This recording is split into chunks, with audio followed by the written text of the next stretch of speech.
Sepertinya orang yang isap rokok di hadapan khalayak, orang ramai, tidak ada rasa malu. Saya kira, minta maaf, kalau nak kentut di depan orang pun kita rasa malu. Orang Islam rasa malu, orang bukan Islam pun rasa malu, betul? Orang yang alim dengan orang yang jahil pun rasa malu. Tapi gerangan apa bila rokok tak ada rasa malu? Padahal antara dua ni, mana yang asap dia kepul-kepul yang lagi dahsyat dan busuk? Kita semua setuju bahawa rokok ni yang dahsyat. Tapi kenapa jadi macam tu? Antaranya yang boleh saya katakan di sini ialah kerana kurangnya rasa malu, atau lebih teruk lagi, hilangnya rasa malu daripada orang tersebut. Kerana dah terlalu biasa, sampai kesudahan ni dia tak rasa bersalah. Depan isteri dan anak-anak pun tak malu. Isap rokok depan isteri dan anak-anak tanpa rasa serba salah. Sedangkan jelasnya boleh memudaratkan, betul? Kita letak muka kita kat depan exhaust, orang kata kau ni tak ada kerja ke? Tapi gerangan apa si bapa depan anak-anak?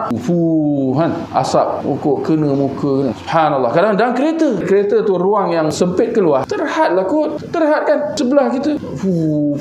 Jadi kenapa jadi macam tu? Antara yang boleh saya katakan ialah kerana kurangnya rasa malu. Dari segi takwa tu memang kita dah kata dah lemah dah. Takwa adalah yang bahagian lebih tinggi kan. Tapi ni dah masuk bab rasa malu pun dah kurang. Sebab tu sering saya tekankan bahawa beza antara orang yang hisap rokok di hadapan khalayak dengan orang yang hisap rokok sembunyi-sembunyi. Kenapa dia sembunyi, tuan-tuan? Barangkali kerana ada takwa, atau paling tidaknya kerana dia rasa malu. Dengan muzik, kadang kita kat tepi jalan tiba ada kereta lalu, dung dung dung dung dung, atau kat lampu isyarat dung dung dung, dia dengar muzik kuat-kuat. Beza orang yang macam tu dengan muzik kuat-kuat dengan orang yang dengar perlahan. Yang dengar kuat-kuat ni tak ada rasa malu lah ni. Tak ada rasa malu. Demikian orang yang caci maki, guna kata-kata kesat, segala benda kemaluan, kata-kata kesat di hadapan khalayak, di hadapan orang-orang, dengan dalam majlis tertutup. Bezalah. Dua-dua berdosa, dua-dua haram. Tapi dosa tu ada yang lebih berat daripada yang lain. Tapi sekali lagi, kenapa dibuat macam tu? Kerana kurangnya rasa malu.